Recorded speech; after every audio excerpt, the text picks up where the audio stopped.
Okay, so this is, I think this is going to be a difficult shear for me because I have to try and put into words what is not, to my mind, all that held together about this this sugya.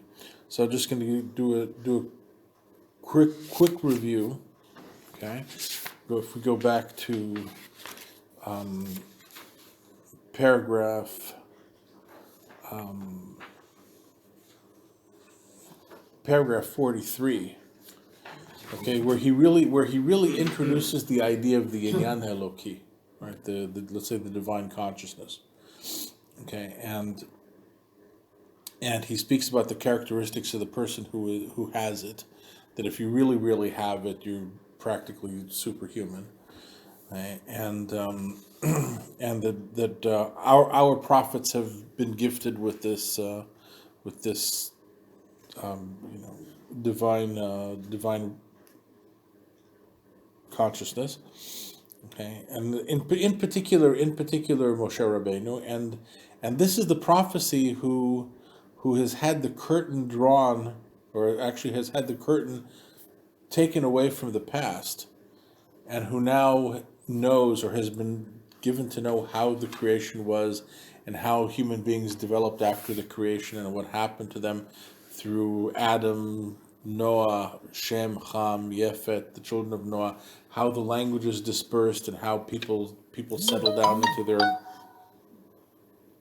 into the various countries, and how creative work was originally established, and those how different methods of production came into being, right? And how cities were built, and the number of the years counting from Adam Harishon, from creation until today. How many years have passed? Okay, so it's very important for him to just set out for you that one of the things that comes along with divine consciousness, aside from its manifestation as the miraculous, and its deep connection to both miracles, and also the fact that it arises in you through events that are not predictable. Okay, it has to happen to you in order for you to get it. So it's not like a universal human quality that you can teach somebody by giving them the proper axioms and letting them reach their conclusions. So it's an awakening that comes through experience. It manifests as the miraculous, and when you get it, it gives you a timeline that goes back to creation. Okay, and although he doesn't say it here, he says for the prophet who has the divine consciousness, the curtain is drawn back on the past, okay? And presumably the curtain is also drawn back on the future too. Although here he doesn't say it, but we all know that prophets see into the future. As a matter of fact, if you were to go and ask people what do prophets do, seeing the future is what they would tell you. Seeing the past is not necessarily what you need a prophet for. Like, everybody knows what the past is, but in his point of view, this simply having a timeline that goes back to creation is a very, very important manifestation of divine consciousness. Okay, so this opens up kind of a sidebar, but it's a very important sidebar. Okay, in chapter 44, the king says, "Is it really so that you have an agreed upon or a clear chronology going back to the creation?" And 45, the Chaver responds, "Oh yes, we count. We have this. We have a count of this kind, and there's no Jew argues on it from one side of the world to the other. They all have the same count. And what is the current count?" And he says, 4,500 years. Okay, and once again, the specifics of this go from Adam through Shet, Enosh to Noach, and then from Shem and Ever, from them to Abraham, afterwards from Yitzchak, then to Yaakov, until Moshe. Okay, and these characters, they they were according to the order and the relationship that is spelled out without any break, and they are like the inner essence or the inner potentiality of the human race.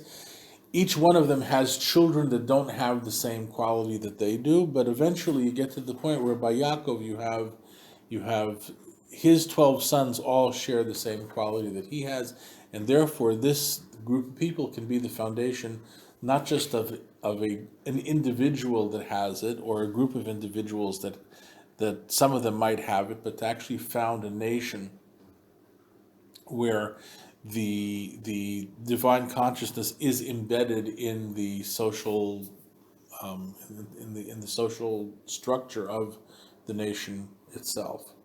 Okay, and he does say, okay, so his concern is actually getting the calculation going from the creation to Moshe. And he says that once we get to Moshe, we already remember our history. So from Moshe to the present day, is not. I don't really have to talk to you about that so much, because that's our collective memory. But up until Moshe is something that he really seems to need to spell out a bit more. Adam, Shet, Enosh, because this is a chronology and a genealogy, okay, that isn't necessarily being recorded in the public domain. Like Enosh is one person. Metushalach is one person. Noach is one. So Shem, Ham, and Yafet were three people. But the divine consciousness is moving up until you get to really Yaakov, 12 tribes, and Moshe. You have the divine consciousness is flowing in a genealogy that has individuals in it. Once you get Moshe, so then it's already something that's happening in the collective, in the public sphere, and therefore the whole how should I say, the whole collective memory of the Jewish people from that point on, he doesn't need to discuss it that much. Okay, and the king replies and says, okay, so from the fact that you have this this chronology is itself a clear indication that it's authentic. Like it's self-authenticating.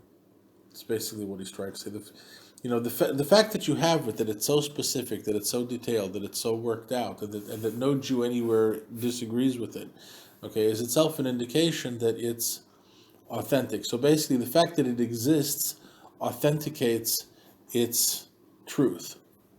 Okay, which is like that's kind of like the critical kind of reasoning that you have over here.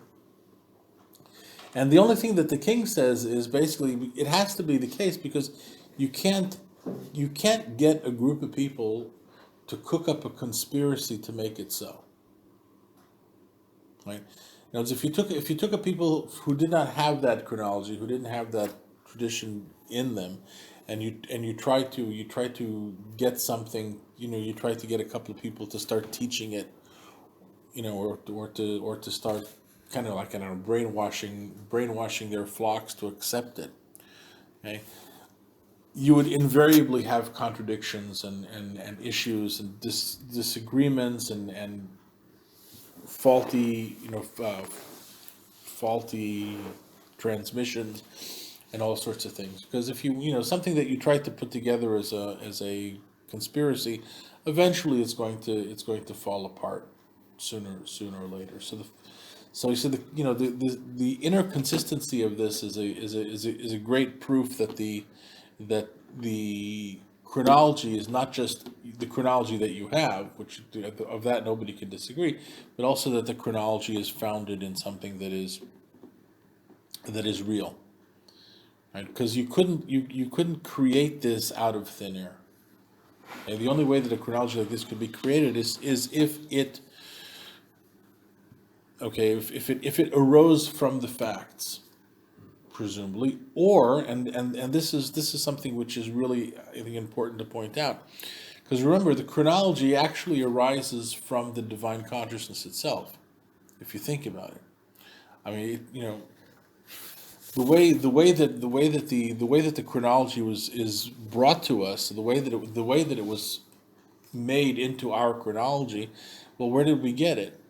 Well, we got it from the divine consciousness. We get it from, where does all this come from? Well, it comes from the Torah. So where does the Torah come from? So it comes from the Inyan Eloki. It comes from the divine consciousness being revealed to us through Moshe. So the divine consciousness is really the origin of the chronology.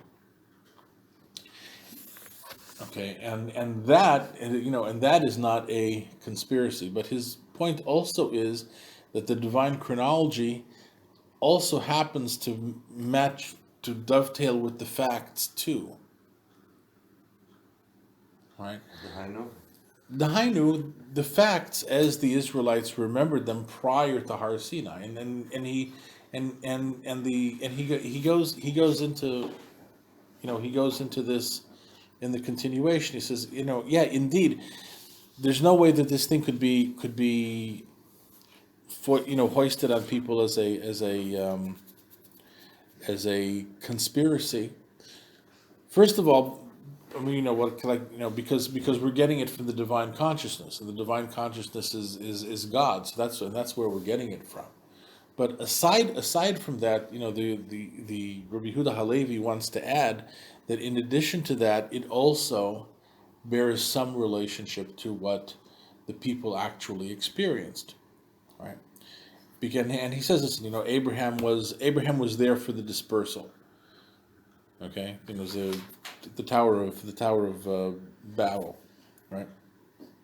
And Abraham kept the language alive. I mean, also have this idea of language and the language and the chronology being part of the same aspect, and therefore the language is called Ivri. That's why the language is called Hebrew. Okay, or maybe that's why Avraham is called Ivri, right? And Moshe was 400 years after Abraham, and people already knew everything. They had all sorts of accurate knowledge about the stars and the earth, right? And Moshe shows up on that day before the wise people of Egypt, and before the wise people of the Israelites, and they agreed with him, and they checked him out, and they investigated him. And he's talking about the Israelites here. They had to check him out and investigate him, because they didn't believe in complete faith that God would speak with human beings, and they remained in this sense of doubt until they actually heard from God His word at the Ten Commandments, at the Aseret HaDibrot. So until they get to the Aseret HaDibrot, they haven't really been exposed to the real experience of the divine consciousness. Okay, and therefore they don't really know 100% that God talks to people. Okay, once they get to that, of course, they're not going to have any trouble accepting whatever God says. Presumably, that being the that I guess that's the assumption. It's once if they get to Aseret HaDibrot and they hear Hashem say, that I created the world in 6 days. Okay, that's going to be the end of that. That's going to be the end of that discussion. But even prior to getting there, they didn't yet know whether Moshe was a true prophet, or whether he was somebody who was getting his information from other mystical sources. So they're checking him out. Okay?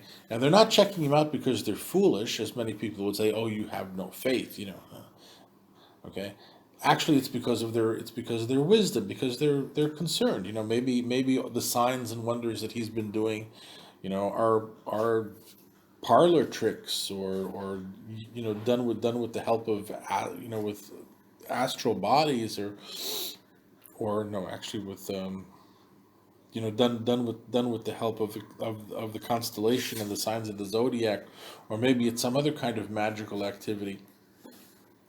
And these things, once you do them, they don't stand up to being investigated. They don't stand up to being checked out. Asher lo tamodna b'fnei habachina. Okay, because they are like a false coin, right? Which is basically a coin that looks like a real coin, but it doesn't actually have the metal content that a real coin has. Whereas the divine consciousness is like pure gold, that when you check it out, you will find that that every dinar of it is actually twice as big as the regular coins that you use. So like it's like a super valuable coin. When you check out the Inyan Eloki, you find that the coin is extremely valuable. Okay. Unlike the usual coins that people use, that maybe they got some precious metal in them, or maybe the precious metal has been diluted or alloyed with something else, or maybe, whatever you're going to say about an ordinary coin, or even a false coin. But the real coin, it's solid gold. It's complete within it. It's got its complete weight. It has its complete value. And this is what the divine reality is like when you compare it to information gathered from divination or other sources. Okay? So how would people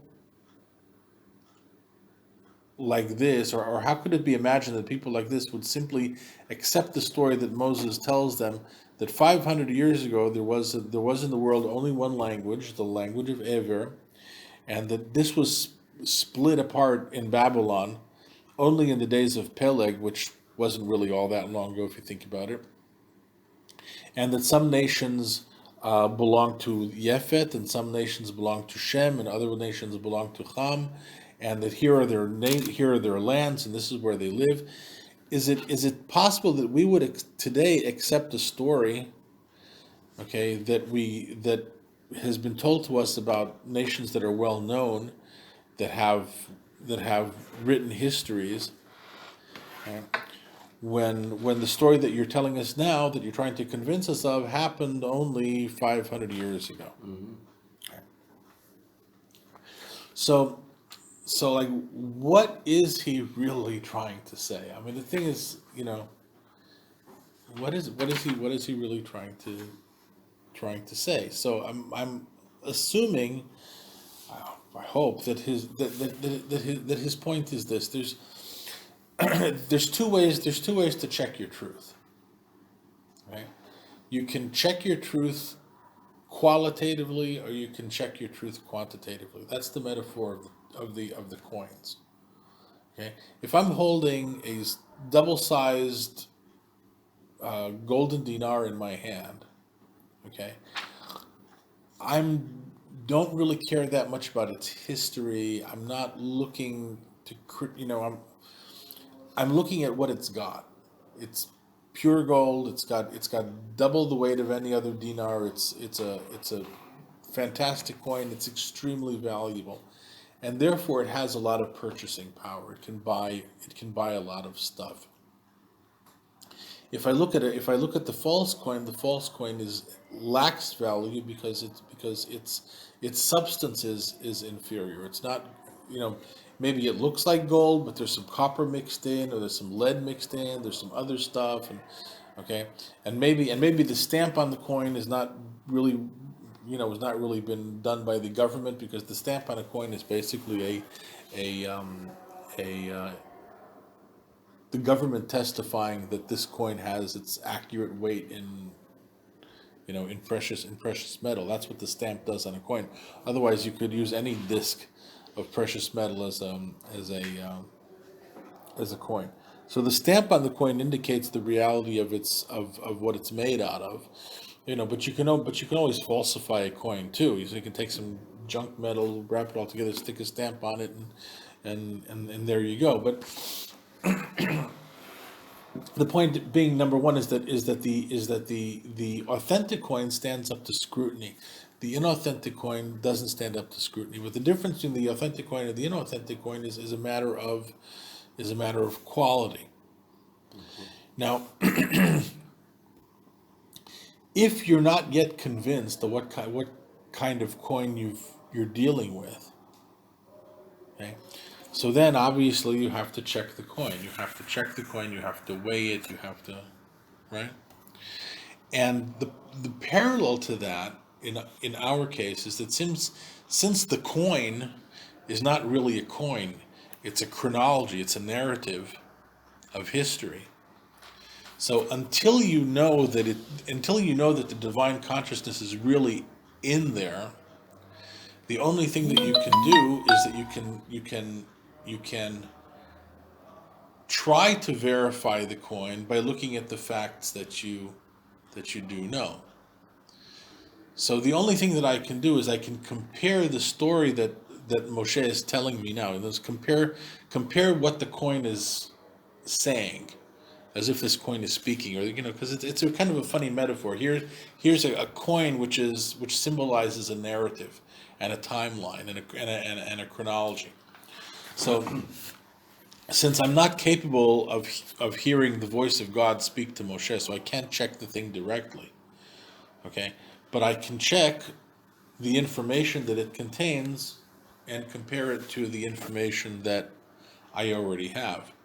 And if the information that it's giving me matches, so that becomes an indication that the coin itself is a true coin and not a false coin. And then eventually, of course, even that's not going to be enough to really close off the doubt entirely. What's going to close off the doubt entirely is when we hear the voice of Hashem, and then we know that Moshe Rabbeinu's prophecy is the divine consciousness, okay? And therefore we really, really, really, really know that the coin is true, and therefore that the narrative is true. So the checking out phase, okay, where really the Kuzari seems to, or the Kuzari, Rabbi Yehuda Halevi seems to think that the Israelites who heard Moshe, and even the Egyptians who heard him, for the most part, took his claims about the history of the world and subjected them to scrutiny based upon the best information that they had, and that's how the coin got to sufficient verification that they would at least listen to what Moshe has to say and do what he tells them to. And he was going to tell them to do some pretty crazy things, like slaughtering a Passover sacrifice and running out into the desert. I mean, Moshe was going to tell them a lot of stuff that they were going to follow. But they didn't still have the true verification of the nature of the divine something. They didn't really know what the coin was until it verified through their own experience. But it's getting close. I just want to stop you for a minute and ask you, I remember when we were doing Gemara a while ago, and you were talking about how the Torah was written, and was it written in one go, was it written in part? Right. You yourself said that Moshe took traditions which were well known to Bnei Israel, like Bris Milah, and Gidal Nasha and other things which we already had in our traditions, and they form part of the Torah. Now, my problem is, what you're saying is, if they had to wait till Har Sinai to have this, what you call a godly, I don't know what. Whatever it is, These traditions that they had before, they didn't accept as being from a Kodesh Baruch Hu. They just said, well, okay, this is what we did, and now we're going to carry on doing it. Was there no spiritual connection through all these things?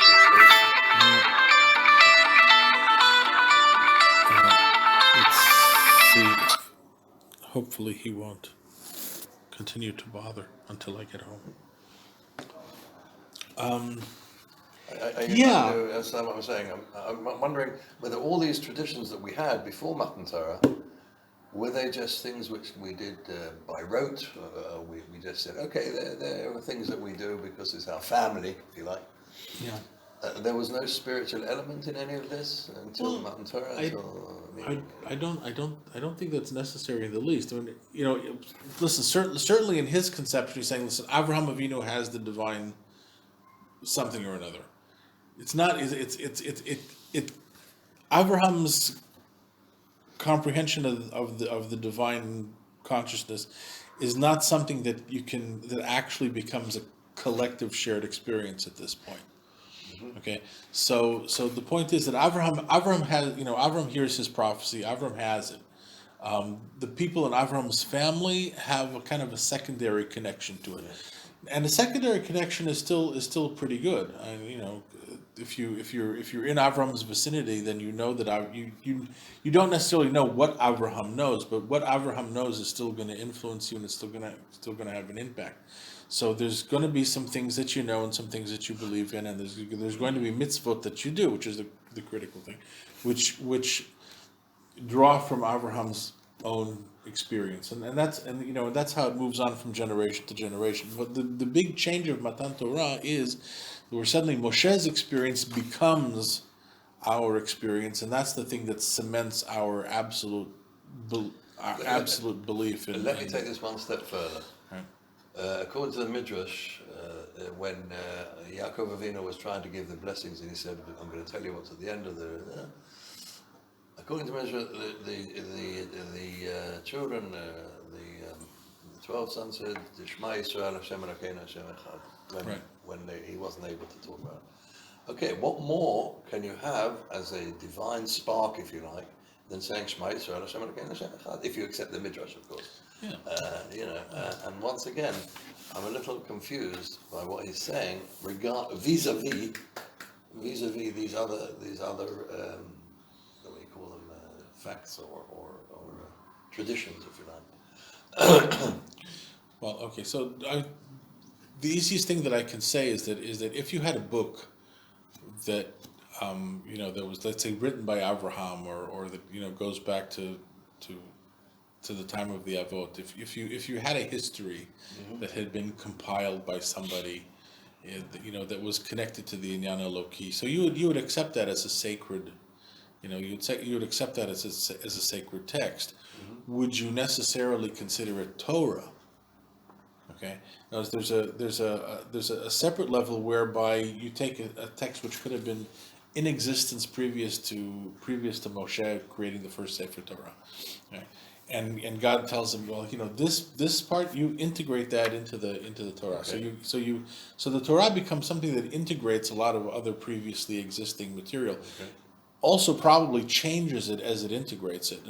So if you have a book that existed that had, I don't know, the stories of Abraham, okay, so probably the parts that get integrated into the Torah seem to be not that much.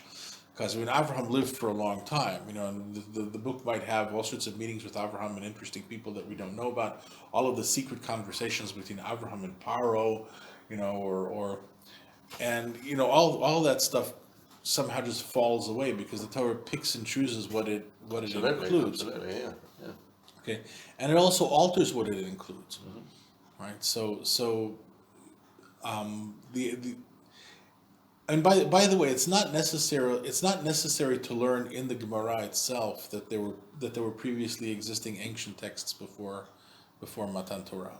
The Gemara doesn't specifically say that. The only thing the Gemara says is that, according to one opinion, Moshe was receiving revelations at all different kinds of times, and therefore the Torah was given to him in Megillah. The Torah was given to him in scrolls, and there was a secondary process which also has something to do with divine inspiration, where all the scroll material is organized into a single Sefer Torah, and that's what's given to Am Yisrael before Moshe dies. So the original, the scroll collecting process happens pretty early in the story. Moshe at Matan Torah is already reading out to the children of Israel out of a book of the covenant. Yeah. Okay, yeah. So it's more like the. And of course there's levels of inspiration, which is also something that should be pretty self-evident. You have the level of a prophet, or you have the level of a beginning prophet. You have a more advanced prophet. Then you have a real prophet. And then you have the level of somebody who's sitting at the feet of the real prophet, who is getting he's getting his Inyan Eloki through osmosis, not because I have it, because I'm in the presence of someone who has it. And then you get to Yaakov and his 12 sons, where they all seem to share a certain something of it, which is why Yaakov is so happy when they all of us children say Shema Yisrael Hashem Elokeinu Hashem Echad, and none of that is the same as what you get at Matan Torah. Whenever 600,000 people hear God say, "I'm the Lord your God who took you out of the land of Egypt," which is a whole other level. Mostly, it's a whole other level because it's working on a national collective Absolutely, I can understand the level. Israel. More than, so it's going from individuals, where one individual has it and he passes it on to another individual, and then it goes to a family, where finally in Yaakov's lifetime you have the whole family that's together with it, and then the family morphs into a nation. So the context is getting bigger. Right, I can understand. And the shared experience is getting bigger, and the bigger the shared experience becomes, then the more older material is integrated. Okay, so I just, in the time that's left me, I want to try and say something which is really, I mean, what is Rabbi Yehuda Halevi trying to get at? Okay, and that's the critical thing. And what's with and what's with the coin metaphor, and why is this chronology so terribly important? And how does this whole thing hold together? So what I would venture to say is that like I said, there's two elements of value here. One is the essential value of the Inyan Eloki, which you may not be, which you can't really be exposed to until you've experienced it. So it's an experiential thing, and Bnei Yisrael are not going to get the core meaning of the Inyan Eloki until they share Moshe Rabbeinu's prophecy. That happens at Ma'amad Har Sinai. So once Ma'amad Har Sinai happens, it's simply a game changer. I think that it does change everything, and it changes everything in a very important way. Okay, up until then, as you're trying to verify the Inyan Eloki, see, can I believe in this? Can I believe in this? Is this something that I should put my faith or my trust in? So you use all sorts of your verifications, and the only way to verify is to take the information that the Inyan Eloki, or that Moshe is telling you, and compare it to your own best sources of information. And the more that matches up, okay, the more you're inclined to believe in the Inyan Eloki, and then this kind of builds on itself until you can leave Egypt because you have enough faith to leave Egypt. You can go to Har Sinai because you have enough faith to do that, and then you can finally then the whole thing comes together for you. But what's all right? So here's the thing that I would like to introduce, and I'll just throw something else in here to make it a little bit complicated. Remember that there's a certain kind of relativism that's going on over here, because you know what, the Rabbi Yehuda Halevi never criticizes philosophy per se. He accepts that philosophy is completely accurate. It's nobody can argue with it. Everything is rational. Everything is reasonable. Everything is well worked out. But it's not everything that there is. Mm-hmm. So automatically you have a certain sense of relativism, because the philosophers take a look around, but using not the Inyan Eloki. They don't look with the Inyan Eloki. They look with the Inyan Sichli. They don't use divine consciousness. They use regular intellectual consciousness, and they see a universe that's infinitely old, that has no beginning and has no end. They see a steady state universe. Yeah. Okay. If I were to change the phase on that, I would say, listen, if you look at it with scientific consciousness, you see a universe that's much older than 5,000 years old. It has a beginning, but it's much older than anything that the Torah says. Right. So you have to also account for that kind of relativism, and ask, so what is creation? Okay. And here's what I'm going to suggest. The Inyan Eloki is a shefa. It's an outpouring of divine consciousness that originally is with God, and then it moves outward. Now, I would be inclined to say breaks off. Okay, but obviously, from God's point of view, this thing isn't breaking off anywhere. As a matter, there's a certain kind of motion, And if you think about it, reality is going to coalesce around the Inyan Eloki. And which he says, the people who have the Inyan Eloki are the fruit. Everything else that coalesces around them is the shell, right? So if you imagine like there's, let's if we draw this. If I had a blackboard, I would draw it. I just put a point somewhere on the blackboard and say, listen, that's the beginning. That's as close as the divine unity that we can picture. And then you have a bit, a chelek eloka, as they say in the Hasidic terminology, a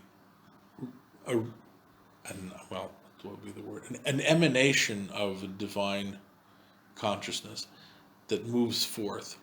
So now you have some kind of a space between the original unity of God and now.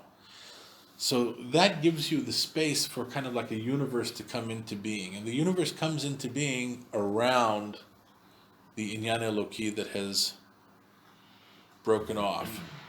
I'm saying broken off I'm using that word very, very not literally. Okay.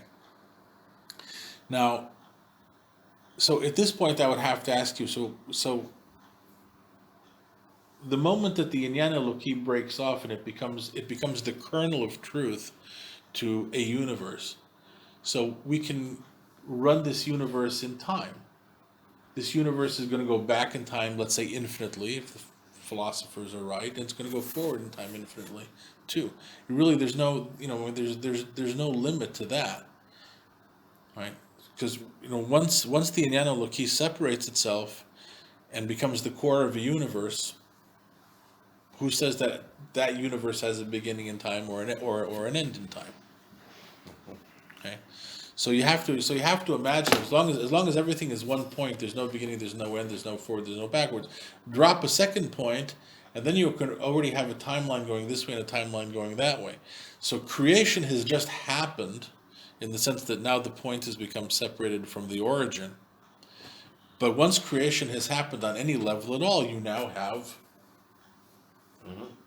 infinity, right? So there's really, in a sense, there's really no contradiction between the idea of creation as such and the idea of the universe always having been here. If we were to go get in, today get into a time machine and go back 10,000 years in time or 50,000 years in time or whatever. Actually, they did a movie called Lucy. I know it had whatever. Okay, where you can run backwards, run the timeline backwards, run the timeline forwards. There's as much time as anybody needs. But all of that time is really like a shell around the core essence of where the Inyan Eloki is in the world at that time. So let's just say for argument's sake that after the initial separation, the place in the world where you have the Inyan Eloki, it's a location. It's called the Garden of Eden, and that's where it is. Time forward, time backward, infinite as far as anybody knows, but it's all brand new at the same time, right? Now, the Inyan Eloki is therefore it's on a journey, it's going somewhere. And if you think, well, where is it going? Well, it's going to a point that's obviously far from the origin, right?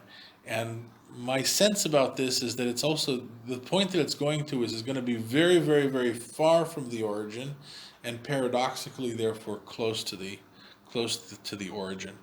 It's like getting far enough away so that if you stop over there and turn around and look, you can actually see where you come from. Sometimes there are things like that. Like if you start walking down, and there's a beautiful thing from Rabbi Nachman that's might be related to this idea. He says, first of all, he talks about something called the heart of the world. I'm pretty sure that Rabbi Nachman might have been taken straight from here. Right? As the Hasidic Rebbes, they learned all this stuff. So Rabbi Nachman says that there's such a thing as the heart of the world. It's a personality, and it's so sensitive that if you took all the hearts of all the living creatures in the world and you put them together, you'd have the heart of the world. So it's extremely sensitive. It also needs to be watered. It'll burn up if it doesn't have water. And the only thing that can water the heart of the world is a certain spring. Now the spring is located at the top of a mountain. And as it stands right now, as long as the heart of the world can see the top of the mountain, it gets enough liquid just by looking at it to continue to survive. The problem is that if he tries to climb the mountain to get back to the source, when you start climbing the mountain, the source disappears because it's only visible to you if you're far enough away from it to see it. I mean, look, and this is common sense. If you have a big mountain and there's something up at the top, okay, you're standing at the base of the mountain, you can't see the top of the mountain. In order to see the top of the mountain, you have to walk back. So the source can only water the heart of the world as long as the heart of the world is far enough away to see it. Okay, so and I think that Rabbi Nachman kind of gets his inspiration from this. Okay, the Inyan Eloki is on a journey. It's on a journey to get far enough away that it can really see the origin. Okay, so as if to say that by getting away from the origin in an ironic way, you also get closer to the origin, because the farther away you are, the more ability you have to see it. Okay, and we know this, by the way, in experience. It's that way sometimes in interpersonal relationships also. That's right. When we were children, did any of us really know our parents? We were very close to them, but we didn't know anything about them. And then you grow up and then you're a teenager and maybe you think you know your parents, but you don't know anything about it. Get young married with now I'm almost 60 years old. My parents have been in the ground. And now I finally begin to understand who they were. You have to get away sometimes in order to know who they are. And it's the same thing. This is the journey of the Inyan Eloki. Okay, so the Inyan Eloki is actually dropping level to level. The farther away it gets, the better it is in a way. And if you just imagine the timeline again, when you drop out of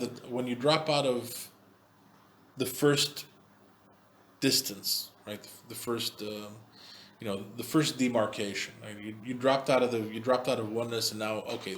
So this is the universe with Gan Eden in it, and it's got an infinite timeline leading up to it, and an infinite timeline leading past that. The next time it drops, let's say it's Shet. So in a sense, time has gone forward, right, in your timeline, but mostly we're not looking at the forward moment of time as much as we're looking at the downward movement of time. So this movement of time is the journey of the Inyan Eloki. The Inyan Eloki is pulling stuff in from history. So the first drop gives you Gan Eden. The second drop gives you Shet. The drop after that gives you Noach. The drop after that gives you Noach's three sons coming out of the Teva. The drop after that gives you Avraham, Shem, Ever. Every time you have a phase in history. Okay, so in the one hand, I guess it comes out to be a diagonal line if you think about it, because for every drop that you go down, okay, you're also going forward a step. So you drop down a step, forward a step. But essentially, if you forget about the forward movement within the timeline, which really doesn't mean anything anyway, you're pulling together all of the moments that are needed to have this chronology, so that you can know the Inyan Eloki for yourself, because you're going to be part of this chronology also, right? And the only way that you can be connected to the Inyan Eloki, of course, is to you join it, you submerge yourself in it, and then you look back over history and you see the path that the Inyan Eloki has itself taken, which has some relationship to the history of the world moving horizontally, but only to a limited extent, right? So the thing is that the Israelites are going to be trying to verify the Inyan Eloki based upon their own experience within the horizontal timeline. Okay, when it catches up with them, then they have a much stronger verification, because now they're getting it directly through the journey of the Inyan Eloki itself. So It's a kind of crossing point. yeah, so essentially the Inyan Eloki is always out there grabbing bits of history, or manifesting itself through bits of history, so that it creates its own chain, which has some relationship to the process of history. So that when the Israelites take their memories and they compare it to the message that they're getting, they see that it matches up. Of course, what we know is that those memories themselves are the creation of the Inyan Eloki, because this is, after all, their own story. So it's another instance in the as the Inyan Eloki creates its timeline. Okay, it's also helping the people who need to verify it have the memories that they need to have in order to verify it. Because the Inyan Eloki is also it's also working on the memories, or it's working on the history of the people who need to verify it, so that history will match it. Right? So the Inyan Eloki really is like a coin. It buys things.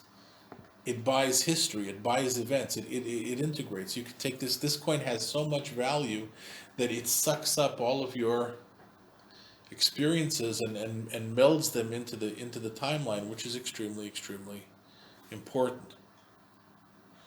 Okay. Complicated. Well, complicated, but hopefully, I mean, it's something that you really have to think about. Okay, but you think about first of all, that the Inyan Eloki it is on a journey. It's going from the point of complete oneness to some point which looks like the exact opposite of complete oneness, but which is therefore really ironically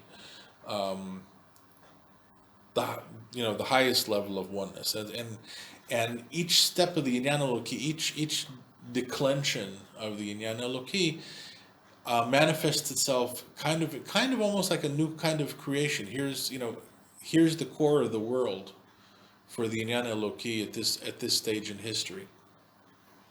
And if you take all these core experiences and you line them up, that gives you the chronology that the Torah is trying to tell us, and that chronology has enough relationship to the actual historical memory of these people, so that they would know to give themselves over to the Inyan Eloki, at least little by little. There'd be enough correlation between their remembered history and what the information is telling them in the present, so that they'd be able to give themselves over to it without feeling like they're a bunch of idiots. Okay, or without doing this through blind faith. Okay, and it wouldn't even be a good idea to do it through blind faith, because if you had blind faith in every circus act that comes by, you really wouldn't get anywhere. So you have to be you have to really be somewhat discerning about this. But that in the end, the divine consciousness is a coin, and it buys. And I kind of think that when you say, we call Hashem Koneh Shemayim Va'aretz, he buys, or acquires heaven and earth. Because in each phase that the Inyan Eloki traverses, it purchases a bit of the world, and therefore uses all of this information, uses all this experience to create its own timeline, right? So like I said, I don't think this really has that much to do about seeing the historical past, as it does realizing the connection between Hashem and the people who have his divine consciousness. And you need all the stages that the divine consciousness traveled through, because if you don't have the stages, if you don't have the distance, then you don't have the relationship. And the distance is only determined by the chronology and the experience that you have. This is 5 years of distinction. This is 1,000 years of distinction. This is 3,000 years of distinction. This is 5,790 since the break, right? But you have to, you don't have the inyan eloki if you don't have the distance from the origin. Distance from the origin is as much a part of the inyan eloki as the origin itself. Yeah. Right, and therefore, the chronology is important, the timeline is important, and the story of what this timeline consists of is equally important, because that's the path that the Inyan Eloki is traversing, and that's the path that it needs to go on. If the path was different, then it would be different. Okay, so this leaves open some interesting questions about, which, by the way, I'm not going to try to say that this is the Rabbi Yehuda Halevi's deeper intentions, although maybe, but I mean, once again, if the Israelites' historical memory has already been adapted by the Inyan Eloki, so it's not that much of a wonder if what they remember historically is what the Inyan Eloki tells you. It's kind of like reasoning from your premise, in a way, because my family history, the things that I remember, the things that I was taught, the things that actually happened, these are all results of the Inyan Eloki at work. So sure, my experience is going to match with what the Inyan Eloki wants me to believe. That's kind of natural. The interesting thing is that now we're living in a much different world than Rabbi Yehuda Halevi, and we have some interesting archaeology, and this is relevant. Like, what happens? And by the way, I'm not saying that the archaeology is conclusive. Archaeology is, the jury is out on a lot of things, But you have the biblical minimalists. David and Shlomo never existed. Moshe Rabbeinu never existed. There never was the Yetzias Mitzrayim. If these things happen, they happen in a way that's completely different than the way that they're described in the Torah, and so forth and so on. So one of the things that you could say in light of this is that, okay, so be it. But if the Inyan Eloki is traveling, and each time it travels, it picks up a certain experience and makes that into something and makes it part of its chronology. Okay, so it doesn't really matter that much whether the experiences hang on to each other one after another in exactly the same order that they're spelled out in the Torah. Maybe you could have irregularities. You could have a jump forward and a jump back, which kind of fits with Ein Mukdam U'Meuchar B'Torah. Or you could have certain things that happened on a small scale, but because of the nature of the Inyan Eloki, because this is extremely, extremely, extremely meaningful, therefore it's presented in a gigantic scale, right? So you do have some ability to maybe use this as a way of responding to archaeological challenges, because the only thing that archaeology can do under the best of circumstances is try to jump into a time machine and go backwards in time along the horizontal timeline that we all live in.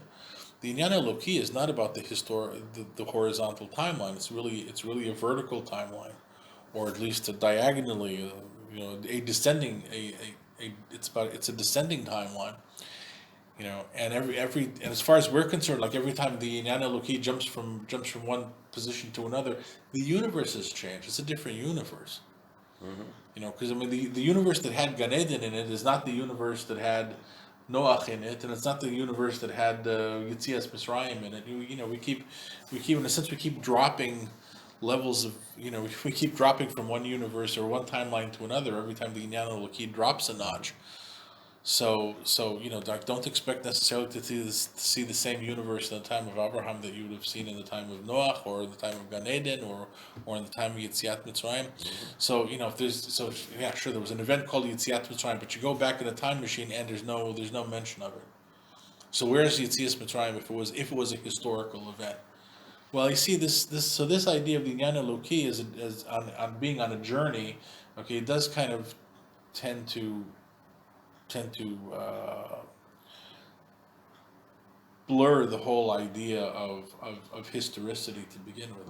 What is historical, and it's like it's like anything else. The philosopher would say, yeah, I have absolute knowledge that there was a universe a million years ago. The philosopher would have no problem saying that, because for whatever reason he has. Okay, but his knowledge is not worth anything when compared to the power of the Inyan Eloki.